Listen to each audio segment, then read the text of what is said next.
All right. Welcome and happy Monday. Hard to believe that we are halfway through July.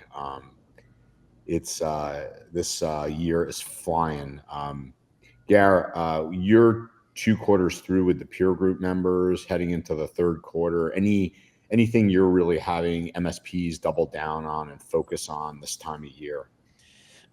Besides the stuff that's every year, like there's a cycle of business through the year. Right. And right now is an important time because making sure that like what were your goals, like not just in terms of, sales and profitability, but what were the big things each quarter you said you had to do? And Right. did you achieve them?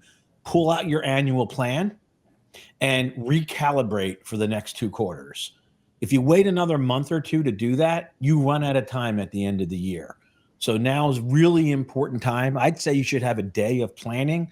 We're running to our virtual peer meetings next week. So we're going to bring some of that methodology to all the peer members. And then the only other thing that I would say right now is some of the stuff that we're talking about today, right? But also really thinking about, we've been talking about all the tools, right, that MSPs have now and the Mhm. complexities. Well, every one of the MSP's customers is in the same boat, and they're less qualified than we are. So, what if you could help your customers look at the tools they have? Are they utilizing them? Who's in charge of them? Like putting security aside, right? Right. Because to me, that lays the groundwork for BIAs, right? It lays Mhm. the groundwork for potential automations that we can bring them, maybe some BI. So that's one message I'll be bringing next week to the peer meetings is to think about that in a different way. Because the old business that we had, Andrew, it is slowly, not even that slowly going away. We have to think about what our role is going to be as MSPs to SMBs 2 or 3 years from now. It's not going to be the same as it is now. So our lens has to change. Yeah, you and I talked a lot about even just with automation at Flow, the Roost conference, about where MSPs will be dealing, helping their customers with automation. It's going to be a lot different in a few years. Seeing that as a line item, or I shouldn't say a line item, as a business practice in their Yeah. organization. Look, all the things you see me get involved with, right? So, the work that I put on the Kaseya 365, I think that is already playing a massive role. Hmm. SaaS alerts, Roost, like these are like trying to stay ahead of where the puck is going. Right, right, right. Jerry, I'm going to hold off on introducing you, but I'm going to just ask a question, just because you guys have a pretty big lens of and customers, SMBs, and are you post COVID to now, big increase in platforms and tools that customers have, as Gary was indicating, that you've seen, or what does your lens look like there? I think there's quite a few. I see automation picking up. I see, with the introduction of AI, or more formally, the introduction of AI, we're starting to have folks reach out and ask, where could it help? How could I utilize it? That kind of thing. Tools picking up. But I think post-COVID, there's been a big push for compliance. So Mm. different federal agencies that have put out new regulations, states that have put out regulations, and compliance tends to drive that conversation, I think, more than anything. Interesting. Yeah. And interesting, what we've heard a lot is, and we've seen is the cyber insurance has been actually a bigger stick than compliance, even, Jerry, and a lot of the different things that companies are really doing these days. Absolutely. Yeah. Yeah. All right. So let me set the stage. We'll get on into it here. I'm really excited that Jerry and Tim are with us. So, as we know, we've talked about the CDK incident for a few weeks. We talked about it in terms through the lens of Rob Schenk who's an MSP, decent sized platform company that he got his start supporting auto dealers, and the ramifications of 15,000 automobile dealers being down, and what it looked like through the lens of that MSP and what his customers are dealing with.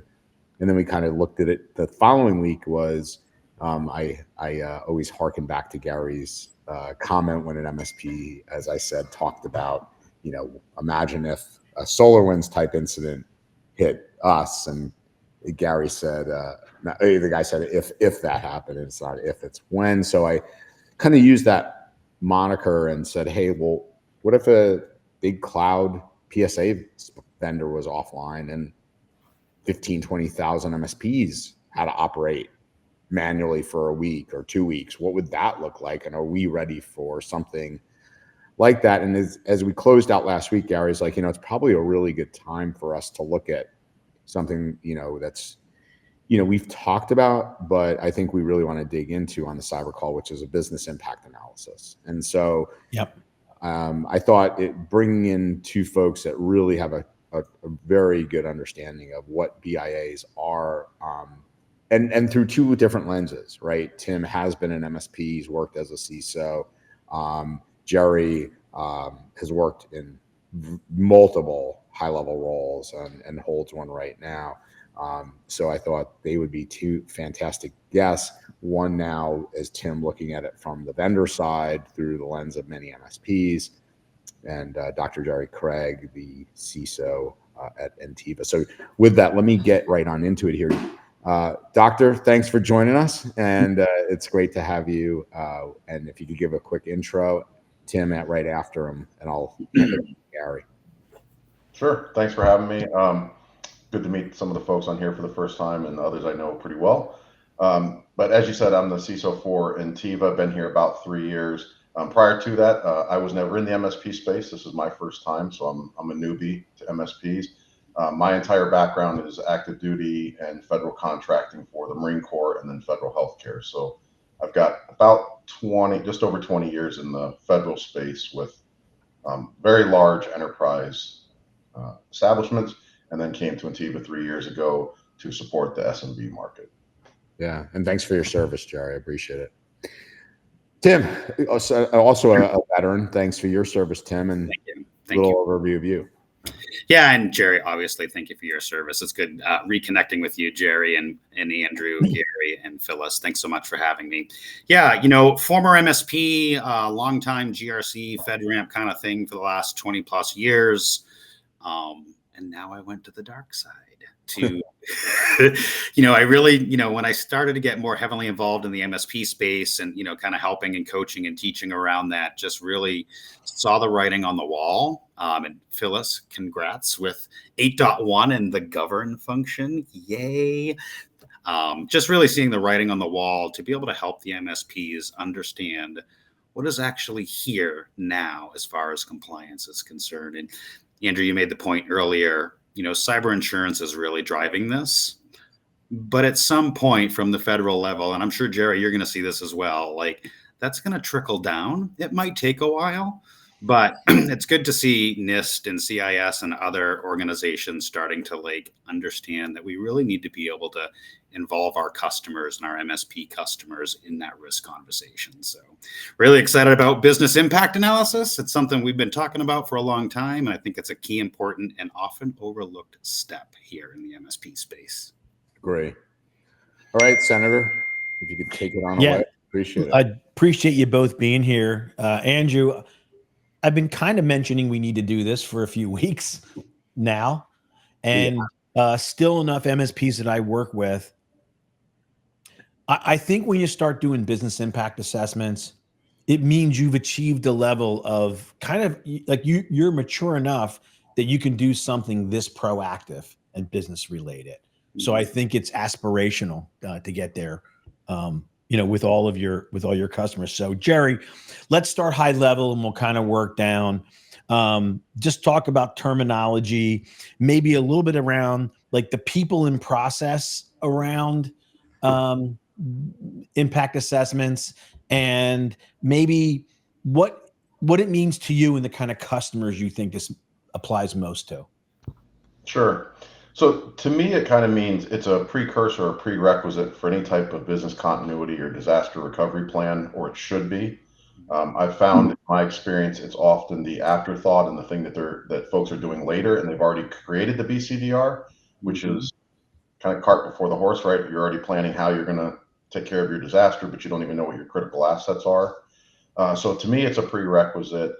Terminology, it doesn't really matter what industry vertical you support. I think everyone's either going to call it business impact assessment or analysis. And everyone, I think, for the most part, who's ever heard of it, is in agreement. It's really looking at all the critical assets and applications and people and process to determine, what really is important if we go down, and then in what order are we going to be bringing things back up.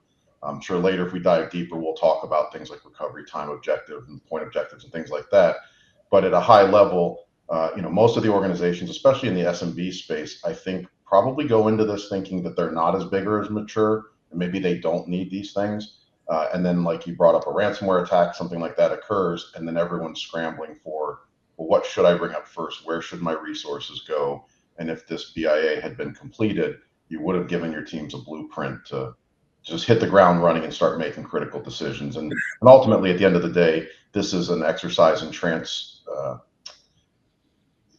explaining and converting risk in a business sense so that the executives understand it and can make good financial decisions quickly.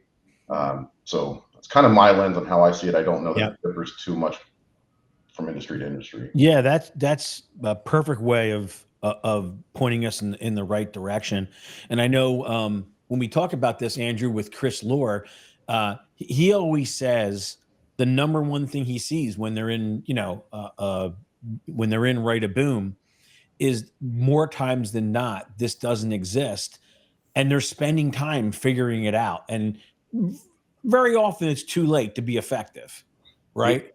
You were literally in my head. It was, Jerry, I love the way you just positioned it, the cart before the horse, because again, there are MSPs that are doing a good job on BIAs, and, do to take that into consideration before business continuity planning. But Jerry, so Chris Lohr, who you may or may not know, is, on the incident response side, and invariably, 99.9% of the time, if you ask him, when he walks into an incident, hey, what are we bringing up first? What's most critical? Where are the most critical assets, et cetera, et cetera? It's typically a blank stare, unfortunately, from both the MSP and the customer. So it makes a lot of sense, your comment of why we're in this world of not knowing.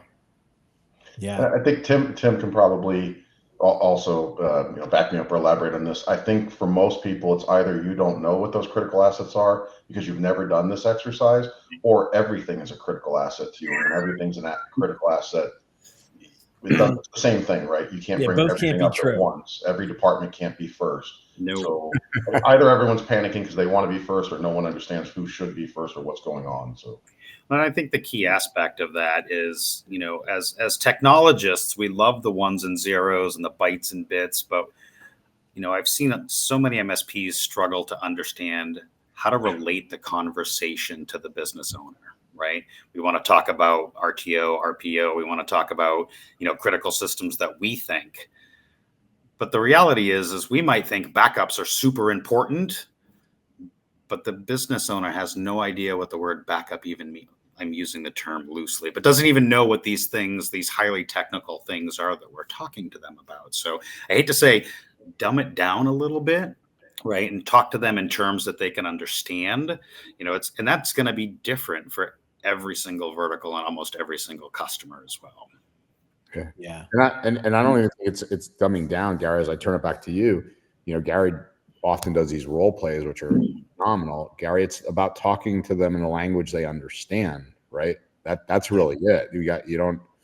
If it's in their language, they get it. You don't have to dumb anything down, right? Yep. And I made a note.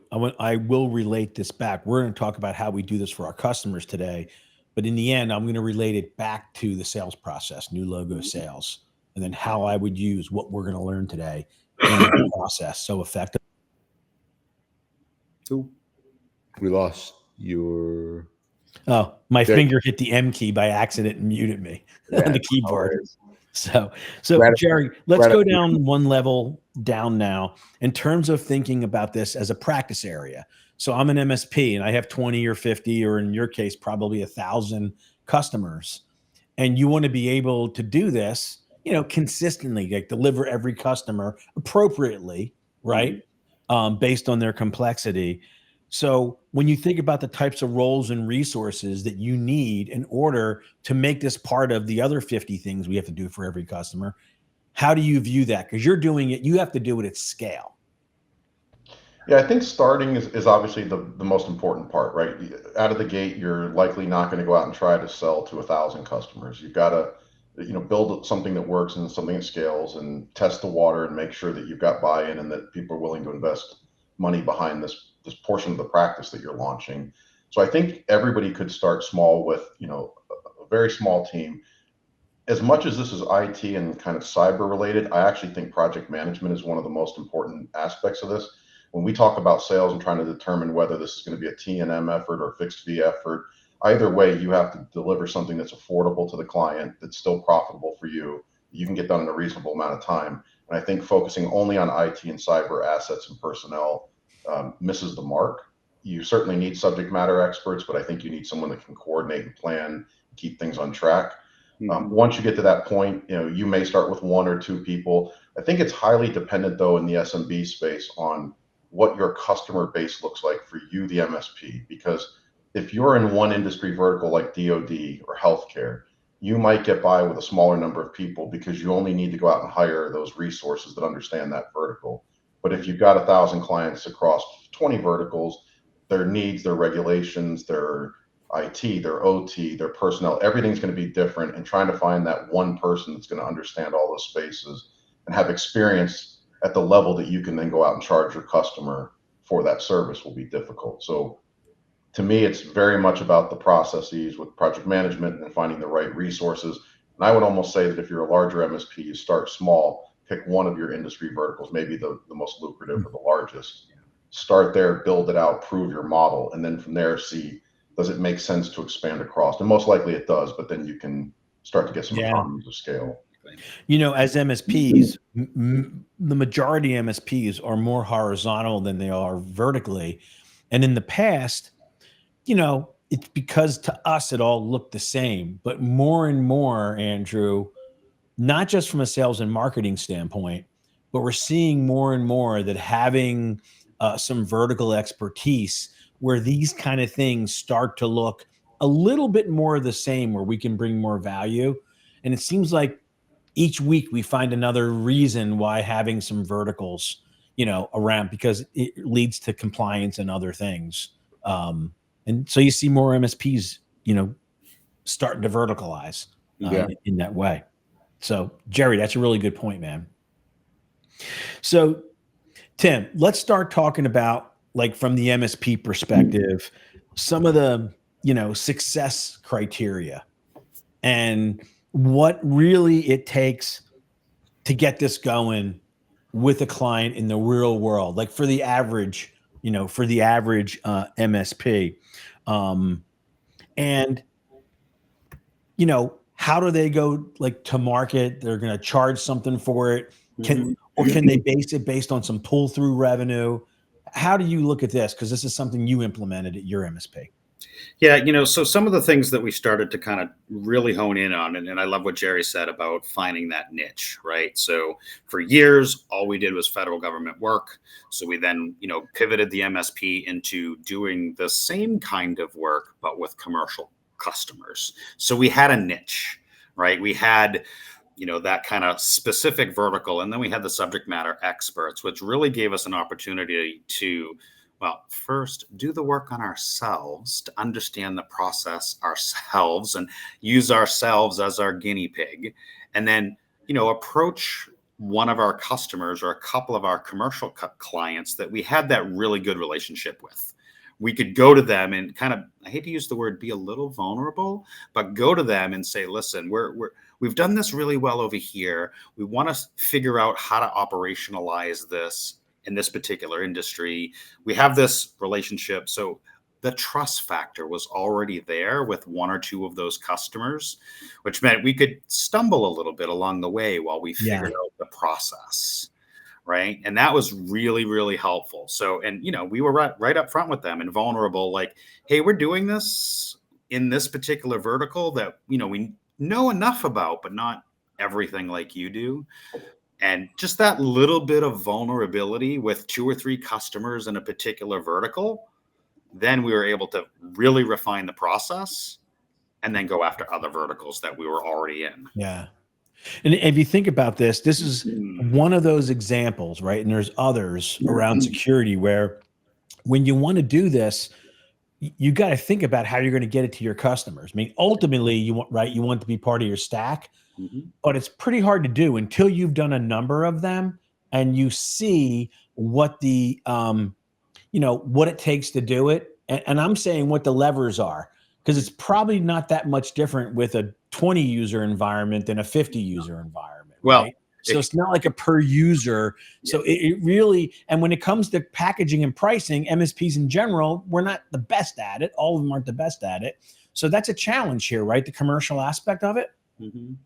Yeah, the packaging and pricing is always interesting, especially when you're conducting assessments and kind of doing what we might, or MSPs might attribute to time and materials kind of work, right? And this is why, like, if you do 2 or 3 or 4 or 5 of them, not only do you refine your process, but you gain the optimization along the way, right?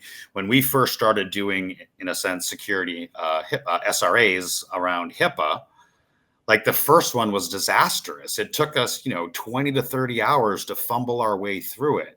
But by the time we were able to operationalize, whether it's a business impact analysis or an SRA, we could do those in like 8 hours flat, because we had the experience. And then when we were pricing for that, we knew what it would take us hour-wise. We knew what our hourly rate, FTE, all that thing was, so that we can then price it accordingly and ultimately be less money than the competition, because we gained all that efficiency by building the process and iterating over time. Andrew, I was going to say, I feel like once you get at, like, unless you're in a vertical where they have to do this, you want to go generally to your customers. If you really think about it, and I've been through this with a bunch of our peer members. I went through this process on this and some other things with Keith from DKB.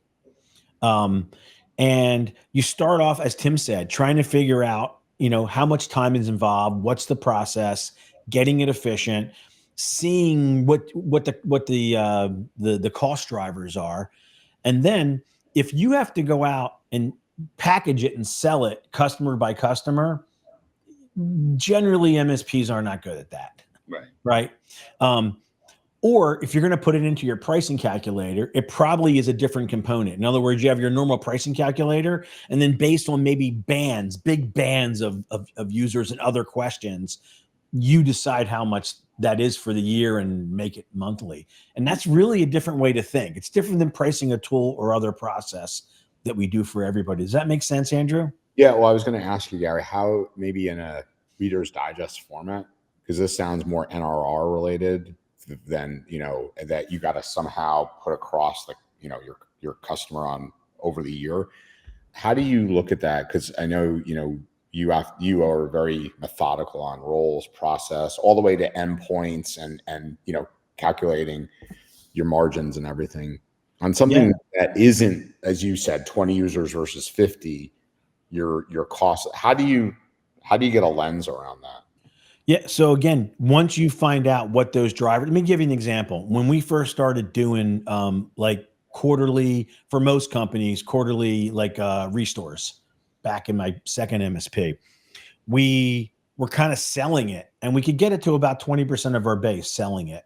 Once we got good at it and figured it out, we picked bands and what it took. And when we sold new customers, we came up with our normal pricing for what a seat price would be. And then we would just add on it. Let's say it was 12 grand, like for easy sake for the year. We would just add on another $1,000 a month to it. And then it was built in. So we had to go through kind of step-by-step logic, because it's complex to mix something that's kind of professional services in with all the other things that are process-based within those roles that we do. And then once it costed in, it could be done by, it could be done by the project team, because you can allot that number if that's how you do it. Does that make sense? Yeah, it does. Jerry, I'm just curious, did you guys, is it baked in some of the customers like Gary was suggesting, or is it typically project for you guys or a combination depending how the team wants to do it? Yeah, a lot of services using this one as an example would start off more the NRR project route until you've refined it and really figured out how long it takes, what the nuances are between the difference of either size customer, type of environment, industry vertical, whatever the case may be. And then once we were able to refine it, it moves into the same type of MRR model Gary's talking about, where it's something that becomes an annual recurrence.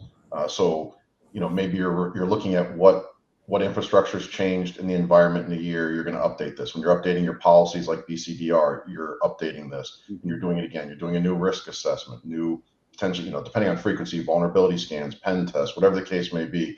But you make it an annual or semi-annual type occurrence, and then you just break the cost up across the entire year. And then the customer just knows it's coming at some point in that year, and align it for their best. Yeah. If there's customers that have to have it, it's not a big deal. They'll buy it. Like the packaging is not as important. But if you want to deliver it everywhere, the packaging, like you can't have our customers making a bunch of decisions like that. Mm-hmm. Yeah, makes sense. Well, and I hate to pull one out of the CMMC book, but the concept of the maturity model, right?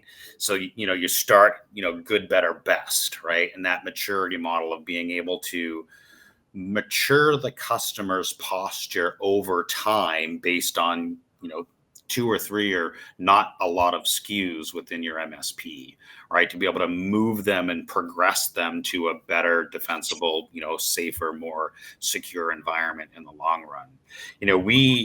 We were very selective in the customers that we brought in because we didn't want to jeopardize our federal work.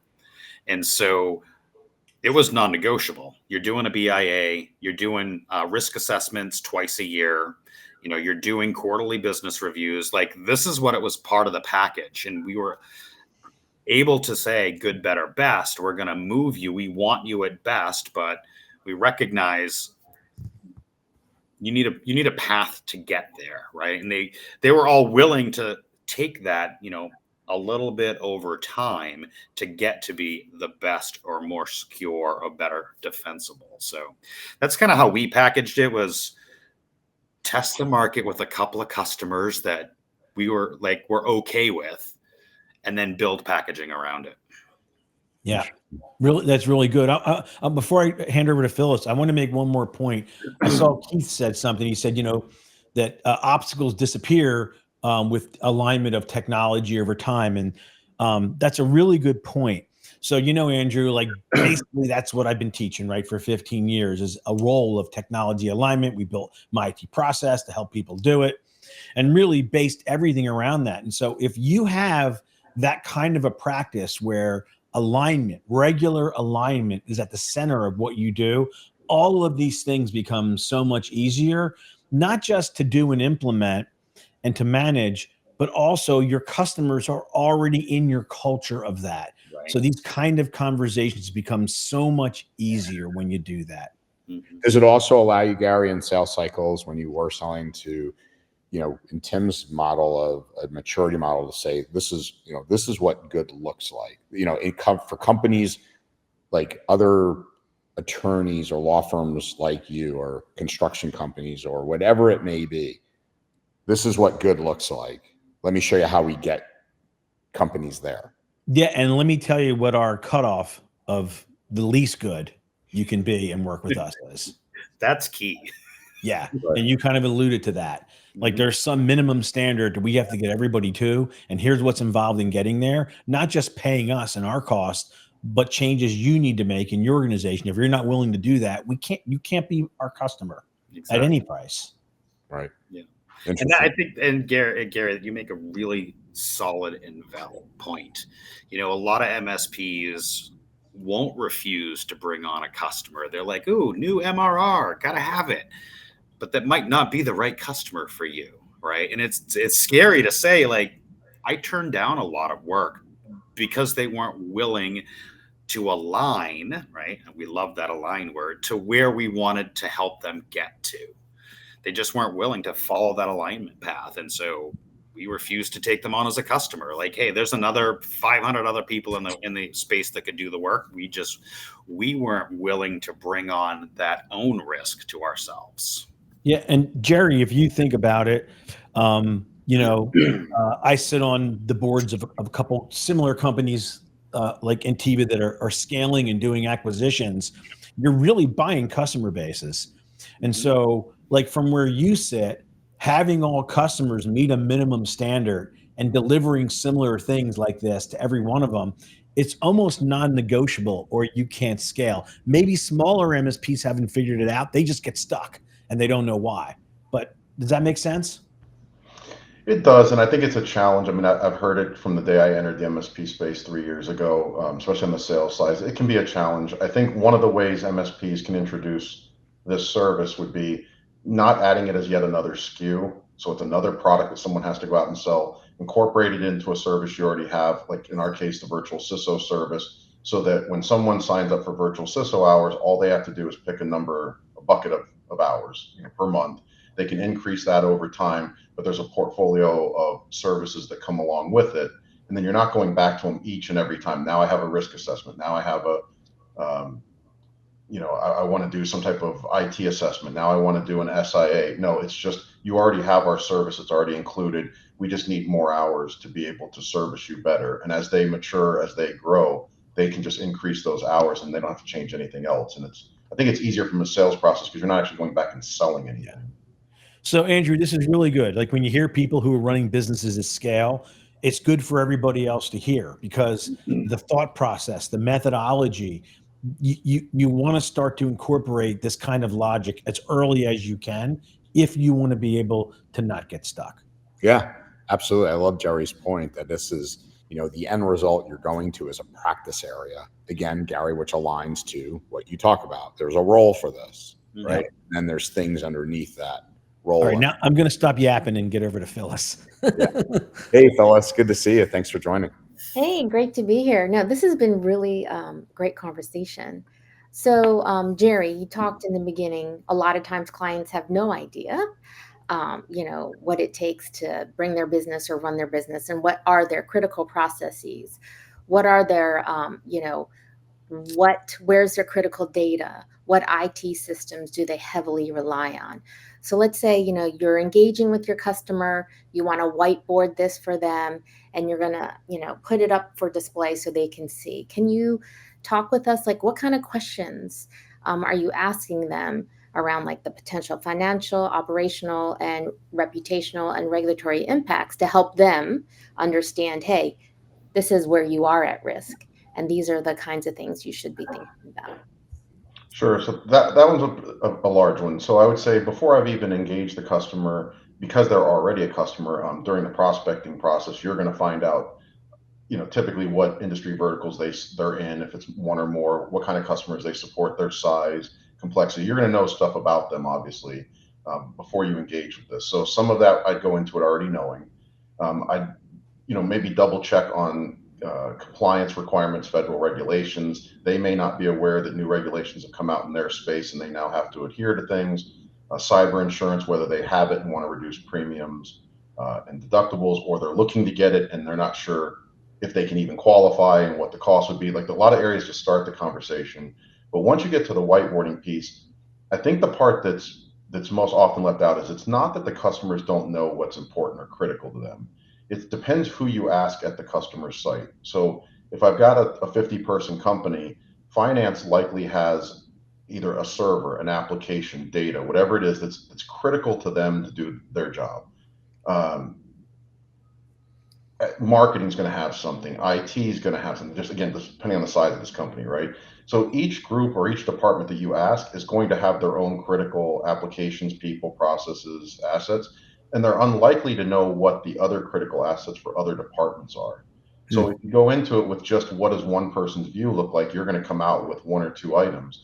And I think what most C-suite miss is that you might have 10 departments and 30 different critical assets and people and processes. And this SIA process is what allows you to dive in and get stakeholder feedback and get everyone a voice at the table, so they can say, this is what's important to me. And then you can start asking those questions. How long can you be down before you can't work before you go bankrupt. And then you can start to prioritize. But if you're just taking in the, if you go to work with 1 or 2 people and ask them speak on behalf of the whole organization, they'll likely miss, I don't know what percentage is, 50% or more of their critical assets.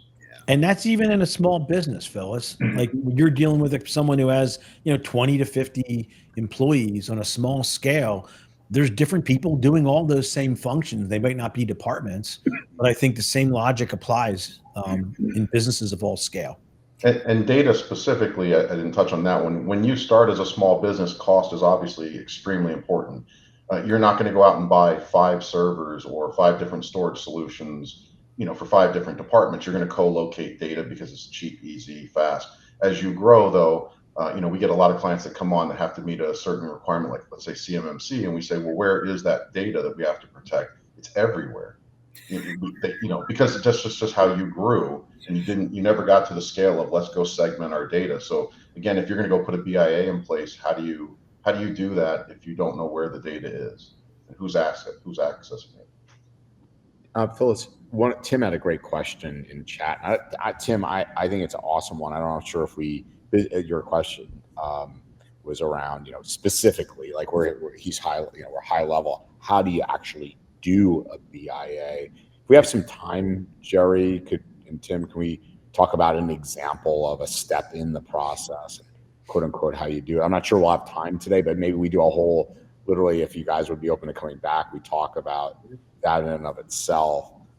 And then he had another question of Jerry, the term SIA. If you can Security impact assessment. So you've got PIA for privacy. The IA is always pretty much the same, but whether it's privacy, security, business, and each one has a focus on something different. So whether it's data security, security in general, business impact, but ideally you're gonna run all these. I know we're talking about BIAs today, but they each are in their own kind of lane and tie in together.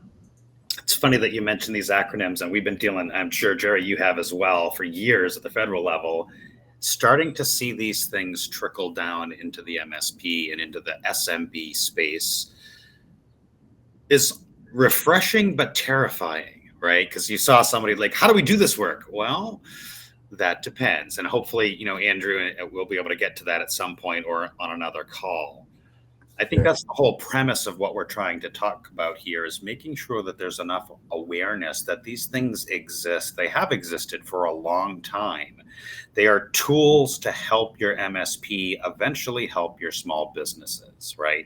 Andrew, I don't know if you're going to share the ready.gov one after at some point, but there's a template like everything else in the world these days. Yeah, no, Tim, if you could throw it in the chat that while Phyllis, I think Phyllis got another question for. Yeah, go ahead. For Jerry, that'd be awesome. But I think, Tim, the end result is, again, like we've said, once you get a little bit of a, as Gary likes to use the acronym, on the fairway of, okay, this is step 1 in the process, which is identifying your critical assets and things like that and data.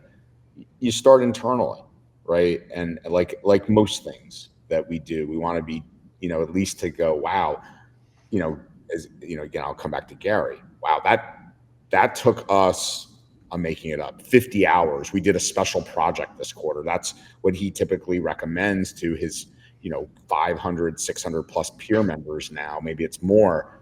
There's a special project. Okay. 650. Huh? 650. Okay. And then from there, Tim, it would be, okay, we're going to then start to try to do this on a few customers, and and I think, Gary, you can exclamation point this. It's expensive early on because, you're figuring this thing out. But once you get past the 5 and 10, and all of you all know this, that's where scale comes in and process. But listen, I'm going to say this, and I'm not just saying this because I run the biggest and most awesome peer group in do you really have to say that, Gary? I think we already all knew that. Yeah. Jealous. Everyone, this is the reason more than ever, every MSP needs to be part of a peer group, right? Because there's so many of these things. Andrew, in the time we've been doing this show, think how many things MSPs have already had to learn and implement. Yeah. And at all levels, even the larger companies, we're putting together like an aggregator group right now because it's the same thing. And, you know, Tim, you mentioned like these terms come from other places and slowly they take hold. And getting down the line on these things before your competition, you know, we'll talk about how to impact sales, but it's also going to protect you from churn. Yeah. Or whether Not the old days where we could just sit and do whatever we wanted and things move slow. It affects us now. Like not doing things is a decision in the MSP business. well, and Gary and Phyllis, sorry, one last thing. Sorry, You know, Phyllis. I'm all fired up today. No, I mean, I like it.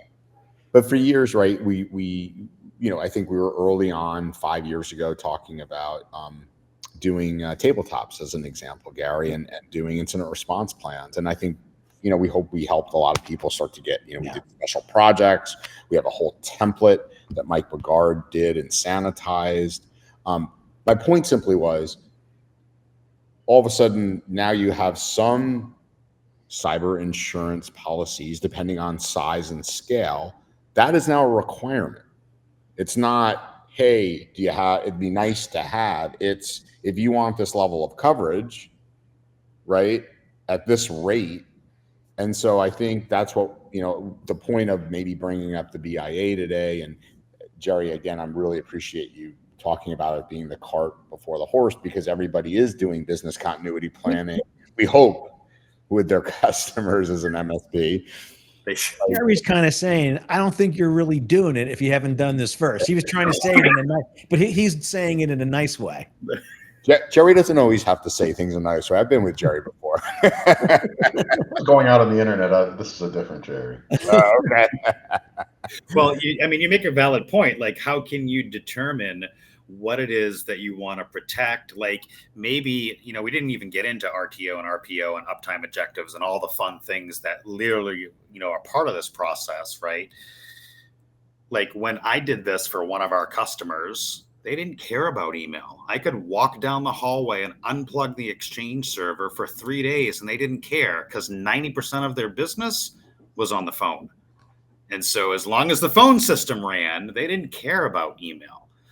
I mean, that's obviously flipped in these times, but, you know, as long as the phone worked, they didn't care about email. And so that if I didn't have that conversation and I was worried about backups and uptime and redundant servers for all the Exchange environment, but I didn't pay attention to the phone system and that went down, I probably would have lost the customer plus a bunch of other things. That's all goes back to having the conversation with your client and asking from them, what makes you money?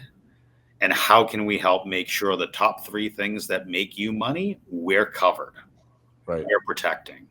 Well, speaking of RTO and RPO, that's my next question. Good segue. Yeah, so we all know about RTO and RPO. So, Jerry, can you walk us through that questioning? And so if there's a gap of, you know, from where they are now and actually what they're telling you, what has to happen to get your client to actually spend money to get where they need to be?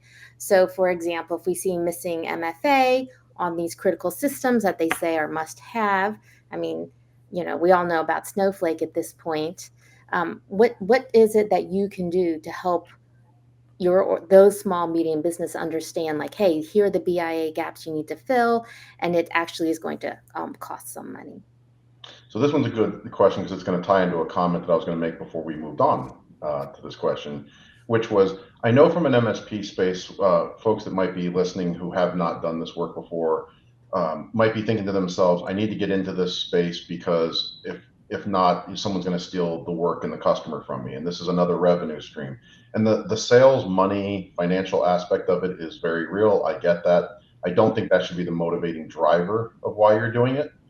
Because I think one of the things that happens, and RTO and RPO are great examples of this, is that if you're not experienced in the space and you don't learn and you don't understand it, you're not going to ask all of the other questions and understand the direct and indirect results of things that come out of this process.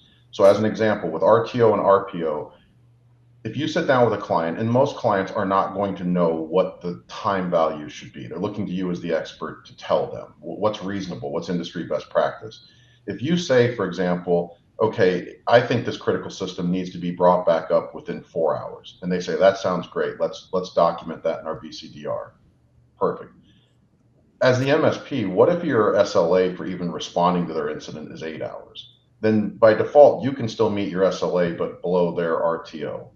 So you're not really providing them value if you don't even call them until hour 5, even though you think you're doing a great job and you're 3 hours faster than you need to be.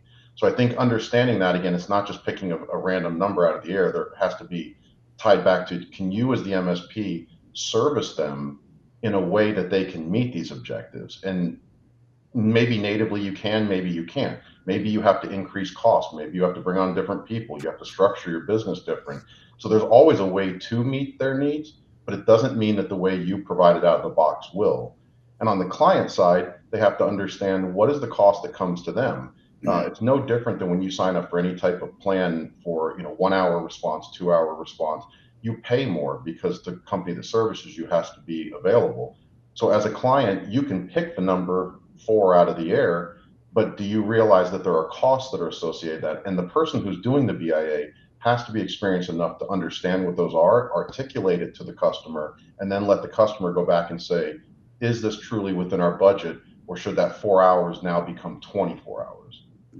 Jerry, you bring up a really good point. Gary, I'm just going to throw this to you. I wish like an Eric Tills was on for legally, but I could see that being, as you say, have a lot of hair on it. I mean, your SLA is one thing in your agreement with your customer. And then, let's just say you did, we did our business continuity planning with it. And it says, and those are dichotomous things. You could find yourself in a world of trouble, couldn't you, Gary, in a down situation? Yeah, absolutely. And so one of two things has to happen. If you're where Jerry and team is, you can figure out what you have to do, whether it's a cost process issue, to be able to separate and meet those for each customer, or the customers maybe have to be different kind of customers that are willing to meet you with how you're set up today, because you might not be in a position to be able to change that, but it's got to be one. It should be one or the other. You should at least know. Let's start with that. It's probably a good reason to go back and for alignment even. Hey, we're looking at our annual agreements. We noticed this. You told us this about your core business system. I got to believe it should be in that process, shouldn't it, Gary? Yeah, absolutely. Well, if I so one of your viewers had added a comment about value, right? You want to add value. This is a way I think that you add value as a subject matter expert. When you can go introduce these topics and explain this in a business case analysis to a C-suite, you bring value. And you can say, for example, I'll use someone like an Amazon. How long, how many dollars per hour does Amazon lose if their website goes down? Right. If you don't know that for your business, whatever that example happens to be, you really can't answer the question, how long can I afford to be down? So again, if I'm just the standard vCISO coming to you saying, well, as part of this exercise, you must set an RTO and an RPO, and we're going to reuse that in your BCDR plan, your client's just going to say, well, what do you recommend? And you say, well, 24, 48, 72 hours. But you haven't provided any value. The value is really in, can your business withstand 72 hours of being down? Can we as your MSP get you back up in that amount of time? So again, I think one, you have to be educated and experienced enough to bring up all these points and educate your client. Once you educate them, I think then on the cyber insurance side and what a lot of folks use with fear tactics, you can get rid of the fear. Right. Yeah. If they understand their business can't survive more than 72 hours, then what do I need to spend to make sure I don't go down for 72 hours? The other point, Phyllis, is I want to turn the questions back to you. That if you guys want this, just let me know and I'll get it out to you. Ryan Weeks in the first Right of Boom did something Jerry called BCDR at scale, which was, what if all your clients needed to be up in 72 hours, and there was a ransomware attack on you as a MSP or 10 of your customers.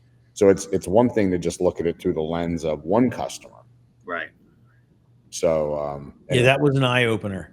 Yeah, you could have 50 plans, all at which can work, but they can't work all at the same time for a bunch of different reasons: resource, process, bandwidth. There was a whole bunch of things that were constraining resources. Yep. It was great. All Well, right. and one thing to add to that comment is, Yeah. what if your clients truly could have been down for 96 hours without an issue? Yeah. But you as an MSP providing this service were writing 24 hours in all of their documentation because you thought you're doing good for them, and then you painted your MSP into a corner where I can't actually do this. If what happens if 3 out of 50 go down? I can't actually meet my obligations. So you better hope you're real lucky and they go down one at a time. Yeah. And Right. that's exactly what happened with, we always thought email, most important, most important, most important. And until we had the conversation with the customer around, we don't care about it. Go unplug it. As long as you have copper phone lines and we can place phone calls, that's all we cared about. And so, and we had to modify that customer by customer, right? So it's not just a one size fits all solution, right? Granted, now with Office 365 and other things, like if we didn't have that conversation, we would have made the assumption that email was the most important. And had we moved them to VoIP back in the day when it was still wasn't solid as it is now, well, more solid as it is now, and it was down, they would have lost so much business because they couldn't place phone calls. But yet email was running. So just taking some of those your own internal assumptions doesn't necessarily apply blanket across every one of your customers. Right. Good point. All right, Ms. Phyllis, I know we're taking all your time here. No, this I'll just ask Tim one last question, and I'll hand it over to Gary. So, Tim, you get to look across different MSPs, how well they're doing with BIAs and other assessments. So what's the difference between an MSP that's just doing, onesie twosies and assessments versus an MSP that's capable of doing like tens or hundreds? The amount of money that they're able to make across that because they can do that work at scale. So realistically, once you've defined that process and learned what works really well in your MSP, then it's a matter of replication and I hate to say the economy of scale, right? You're able to do that work quicker, more efficient, understand what's going on in your customers, and then continue to tailor the conversation. Because today it might be the phone system, but this ongoing continuous process of figuring out where those crown jewels are may shift from time to time, right? And so continuing to do that work gains you the efficiency, which makes you more money in the long run. So I have a kind of a follow-up question to that. So let's say there is a big change in an organization's business, or they move to, I don't know what. What's the obligation? Does the business tell you? How does the MSP find out about that? Usually after the fact.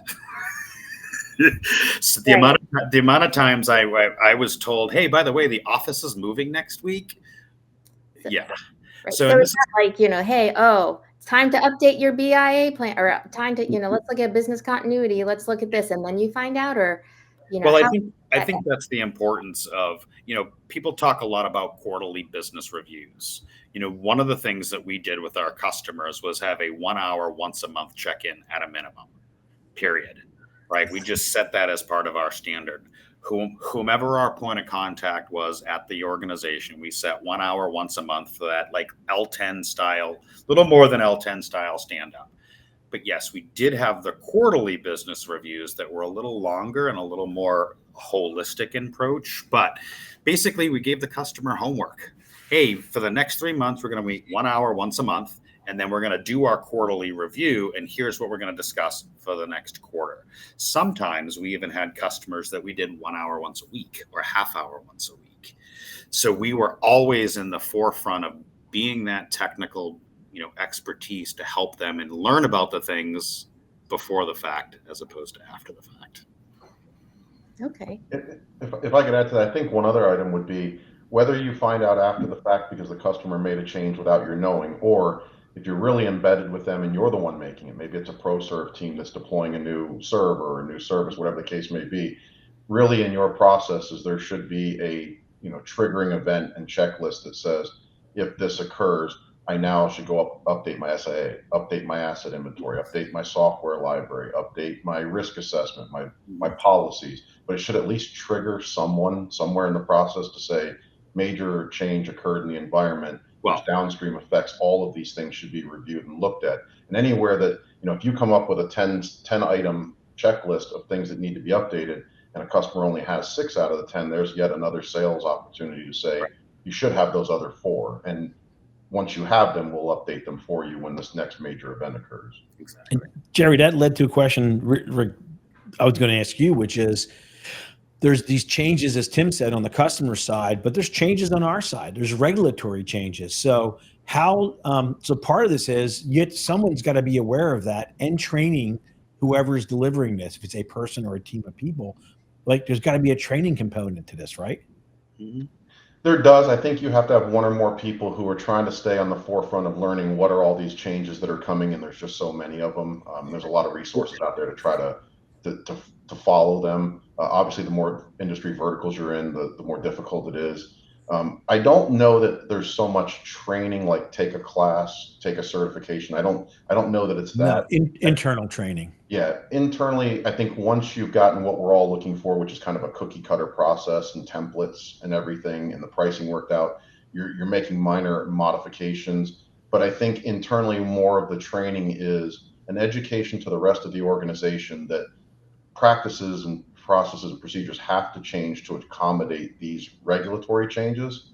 And here's what they are. Here's how you have to modify your behavior. Here's how you have to, if you deploy a new switch, it's got to come with certain security requirements baked in out of the gate, or you're going to make your customer non-compliant.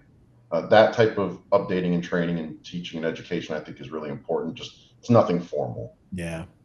Andrew, I know we're coming up to the top of the hour, and I want to make sure one point that I made is, look, this is a great example of something, not an easy thing, right? If you're not doing it today in your MSP, from what you heard today, it's not easy, but you can get started and you can work through the process. Once you do, and you're doing it for the majority of your customers, and you've been through seeing what it's like to get there, now, when you're in front of a new prospective customer, you're asking questions that relate to this, that in almost all cases, they will not be able to answer because their current MSP has not gotten there yet. It's, again, every time we add something on, it's another huge wedge because our self-image changes. What we know and believe is the baseline for all SMB changes. And so on one side of it, this is why the most mature operationally and security-wise MSPs sell the most recurring revenue at the highest price. But the other side of it is, because more and more people are getting there, if you don't, someone's going to knock on your customer's door and they're going to ask them these questions.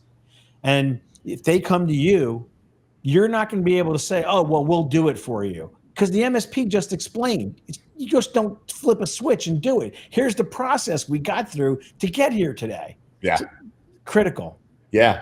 And it's a great you can use those questions in an oxymoron type questioning, which is, hey, when your current if I was Jerry, hey, when your current MSP, prior to making sure your backups and continuity planning was all ready, walk me through how they sat down with you and looked at business impact, and they kind of outlined for them what was most critical for revenue, and they're sitting there going, my MSP never did that,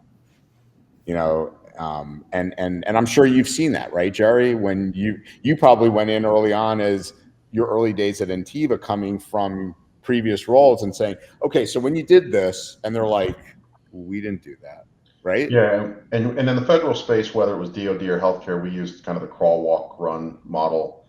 Here we align with good, better, best. I think the message I would give most MSPs is, if you're going to dip your toes in this like any other service, look at it like a crawl, walk, run. And if you know your customers well, and your customer base, very few from a percentage perspective have BCDR plans, and very few have ever done a BIA, then just put out the crawl piece first. Give them something. Go in and do an assessment, show the gap, show the benefit and the value of your service. Get as many customers up to that level, like you talked about, like if MFA was missing, get as many customers up to having it. A year down the road, you can move to that walk or better phase. And over time, you put together what good, better, best looks like. Not everybody will mature to best, but at least have a path. And when they get to one, they can say, now what more should I be doing? And you say, well, now here's some more advanced things you should do. Don't try to out of the box give them everything. They won't be able to digest it anyway. I was going to say something really sarcastic in closing, Jerry, which was, I wonder how Snowflake's feeling right now about going backwards, crawling, and getting a bunch of people to put it on MFA. It's frightening what has occurred from that supply chain attack. Has it not become like mind blowing, right? It is, but I mean, all of us sitting on the phone here and everyone, you know, participating could probably say how many clients still aren't doing it, how many people still aren't adhering, you know, to what they've seen. So this service will be no different. Yeah, interesting. Exactly. Well, Gary, I hope this was spot on. It was, for me, spot on with what you were looking for. We had two amazing guests and added, I think, really good. I do think in the future, maybe something where we're kind of go through a sanitized, you know, example. I think people were kind of wanting us to get there. We couldn't do both in one day, but I think this is an awesome part one. Yeah, Jerry, Tim, do you think we could have you back to kind of walk through, you know, one or two pieces of it, as you know, so they can understand, hey, this is where to start, this is how you do it? Would you guys be up for that? Yeah. Awesome. Phyllis, wonderful to see you, and I'll let everybody know about that, and we'll get back and get this great crew back, and wishing you all a fantastic week ahead, and we'll see you next week.